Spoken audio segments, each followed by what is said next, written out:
বাংলাভাষী নাগরিকদের বিভিন্ন রাজ্যে হেনস্থা করার প্রতিবাদে মিছিল করে বিক্ষোভ তৃণমূল কংগ্রেসের।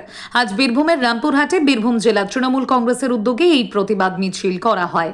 এদিনের প্রতিবাদ মিছিলে অংশ নেন বীরভূম জেলা পরিষদের সভাধিপতি তথা তৃণমূল কংগ্রেসের বীরভূম জেলা কোর কমিটির সদস্য কাজল শেখ, রাজ্যের ডেপুটি স্পিকার তথা কোর কমিটির চেয়ারপারসন আশিস বন্দ্যোপাধ্যায়, মন্ত্রী চন্দ্রনাথ সিনহা, শিউরির বিধায়ক বিকাশ রায়চৌধুরী, নানুরের বিধায়ক বিধান মাঝি, সাঁইথিয়া বিধানসভার বিধায়ক নীলাবতী সাহা ও বোলপুরের সাংসদ অসিত মাল, রামপুরহাট পৌরসভার পৌরপতি সৌমেন ভকত সহ বীরভূম জেলা তৃণমূল কংগ্রেসের বিভিন্ন নেতা ও কর্মী সমর্থক। আজ বিকেলে তৃণমূল কংগ্রেসের রামপুরহাট কার্যালয় থেকে মিছিল বের হয়। রামপুরহাট শহর ঘুরে মিছিল শেষ হয় রামপুরহাট পাঁচমাথা মোড়ে।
জানাই বিজেপি এমন একটা দল যে জাতপাত নিয়ে রাজনীতি করে, ধর্ম নিয়ে রাজনীতি করে।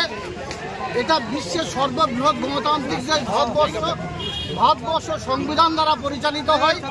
সেই সংবিধানকে মান্যতা দেয় না, সংবিধান মেনে চলে না।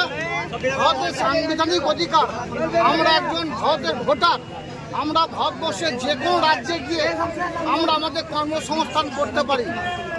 অন্যান্য রাজ্য থেকে, বিজেপি শাসিত রাজ্যগুলো থেকে বিভিন্ন ভাষাভাষী মানুষ আমাদের রাজ্য অর্থাৎ বাংলাতে তারা এসে নির্বিঘ্নে নিশ্চিন্তে তারা তাদের কর্মজীবনে কাজকর্ম করে চলেছে। কিন্তু বাংলা থেকে যখন অন্য রাজ্যে যাচ্ছে, যে রাজ্যগুলো বিজেপি শাসিত রাজ্য, যাদের মুখের ভাষা বাংলা, তাদেরকে বিভিন্নভাবে হেনস্থা করা হচ্ছে। তাদেরকে অন্ধকার কারাগারে ডিটেকশন ক্যাম্পে নিক্ষেপ করা হচ্ছে, এমনকি তাদেরকে বাংলাদেশে পাঠিয়ে দেওয়া হচ্ছে। এই ঘৃণ্য চক্রান্তের বিরুদ্ধে আমাদের রাজ্যের মাননীয় মুখ্যমন্ত্রী মাননীয় মমতা বন্দ্যোপাধ্যায় এবং আমার দলের সেনাপতি অভিষেক বন্দ্যোপাধ্যায় কলকাতা রাজপথে নেমেছেন এবং তার নির্দেশে সারা বাংলায় মামাটির মানুষের সৈনিক যারা আছি আমরা সকলে রাস্তায় নেমেছি এবং বীরভূম জেলায় আমাদের অভিভাবক ডক্টর আশিস বন্দ্যোপাধ্যায়ের নেতৃত্বে বীরভূম জেলা কোর কমিটি সকলে মিলিতভাবে এবং মামাটির মানুষ সৈনিক যারা আছে সকলে আমরা পায়ে পা মিলেছি এই প্রাকৃতিক বিপর্যয়টা পড়ে পড়ে। কাজলদা, আধার কার্ড জালিয়াতির জন্য বীরভূম থেকে দুজনকে ধরেছে, কি বলবেন যে আধার কার্ড জালিয়াতি হচ্ছে বীরভূমে? এখনো পর্যন্ত আমাদের কাছে সে ধরনের কোনো খবর আসেনি। খবর এলে আমাদের প্রশাসন লেভেলে বিষয়গুলো দেখা হবে এবং উচ্চ পর্যায়ে তদন্ত হবে। পারুই থানা থেকে দুজনকে ধরা হয়েছে এবং উচ্চ পর্যায়ে তদন্ত চলে, যেহেতু প্রশাসনের বিষয় সেহেতু এই বিষয়ে কোনো মুখ খুলবো না। আগে সঠিক ক্রিয়া দেখা হোক, তারপর এই বিষয় নিয়ে মন্তব্য। আজকে কতজন কোর কমিটির সদস্য ছিল? আজকে ম্যাক্সিমাম কোর কমিটির সদস্য ছিলেন। দেখুন, সবাই যে আসতে পারবে সেটা কথা নয়, কিন্তু আমাদের রাজ্যের আমাদের জেলার ডেপুটি স্পিকার রাজ্যের ডক্টর আশিস বন্দ্যোপাধ্যায় উনি ছিলেন, মন্ত্রী চন্দ্রনাথ সিনহা ছিলেন, বিকাশ দা ছিলেন, আমি ছিলাম, এক কথা আমরা সকলে ছিলাম। যখন হয়তো আসতে পারেনি, আমাদের এমপিরাও ছিলেন, এমপি ছিলেন, সমস্ত এমএলএরা ছিলেন। অনুব্রত মণ্ডল দেখা যায় কোর কমিটির সিউড়তেও যায়নি, এখানেও আসতে পারছে না কেন? এটা কোনো বিষয় নয়, এটাকে নিয়ে কোনো রাজনৈতিক রং না দেওয়াই ভালো। তিনি শারীরিকভাবে একটা অসুস্থ আছেন, যার জন্য আসতে পারেন না। দেখতে পাচ্ছেন প্রাকৃতিক বিপর্যয়, এই প্রাকৃতিক বিপর্যয় করে শুধুমাত্র ইয়াং জেনারেশন ভাইরা, বীরভূম জেলা পরিষদ সকল মেম্বার, সকল জনপ্রতিনিধিরা, সকল এমএলএ এমপি সকলে এসেছি। দু একজন না এলে এটা কোনো ম্যাটার নয় আমাদের কাছে। আমরা একসঙ্গে আছি, সংঘবদ্ধ আছি। বীরভূম জেলা তৃণমূল কংগ্রেসের আন্দোলন, যে লড়াই, যে সংগ্রাম, মমতা বন্দ্যোপাধ্যায়